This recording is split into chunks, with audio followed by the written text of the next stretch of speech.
Living NEAR volcanoes. In 1991, MT, Pinatubo in the Philippines surprised the world. On June 15, this volcano on the island of Luzon erupted after standing silent for 500 years. The inhabitants of the area had never expected it to wake up. It was the second most powerful eruption of the 20th century. More than 1 million people had to be evacuated, and between 700 and 900 people were killed. Surprisingly, only a few years later, life was back to normal on Luzon, and people were once again building homes and working in the shadow of the volcano.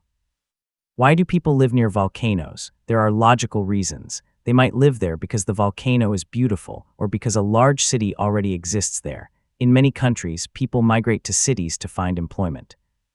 They don't worry about volcanoes. They are trying to feed their families. Some people also live near volcanoes because the land provides farmers with good harvests. Volcanoes release ash from the earth, and the ash contains nutrients that increase soil fertility. Whatever the reason, most people who live around a volcano probably do not realize how hazardous it can be.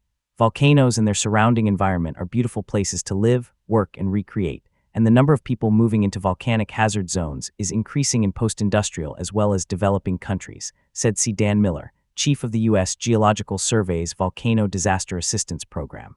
Miller offered southern Italy as an example. MT.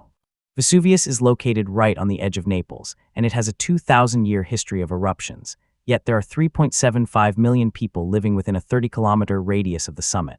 What would these people do if Vesuvius erupted again? Miller wonders. No one can imagine evacuating a city the size of Naples. One of the world's most legendary volcanoes is MT, Etna in Sicily. Sicily is an island in the Mediterranean Sea with more than 5 million inhabitants who are generally proud to be living near such a famous volcano.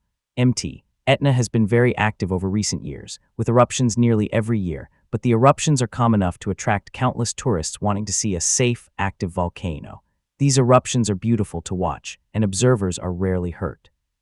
Sicilians call Etna a good mountain. They compare the volcano to a mother because it has bestowed on them such a good life. In fact, many people who live near Etna call themselves Etnians. Despite their aesthetic value, there are no safe volcanoes, according to scientists. All volcanoes can be dangerous, but it is unlikely that people will stop relocating to areas near volcanoes. So if there's a mountain looming above your town, take a good look. Is it just a pile of rocks, or is it a sleeping dragon?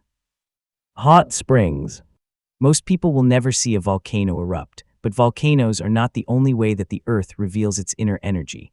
Hot springs are smaller, gentler ways to enjoy the Earth's hot interior. Hot springs are found where hot underground water flows up from the ground. Water is heated far below the ground by magma. Because heated water can hold more dissolved solids, hot springs often contain a lot of minerals. Some people believe these mineral waters are good for their health. For example, they believe that sulfur relieves nasal congestion, calcium helps circulation, and salt water improves digestion. Not all of these healing properties have been scientifically proven. However, studies do suggest that soaking in a hot mineral spring can decrease arthritic pain. The countries most famous for hot springs are New Zealand, Iceland, and Japan. New Zealand has more than 24 popular hot spring areas. Iceland, on the other hand, has about 800 hot springs in 250 areas around the country. Iceland's largest hot spring, Deildartunguvar, has a flow of 150 liters of boiling water per second. Japan boasts about 3,000 hot spring resorts. In Japan, going to hot springs for relaxation is a national obsession. The energy inside the Earth is unimaginable. It can make mountains explode. Yet, it can also provide relaxing, healing waters. That's something to think about the next time you're soaking in a hot spring.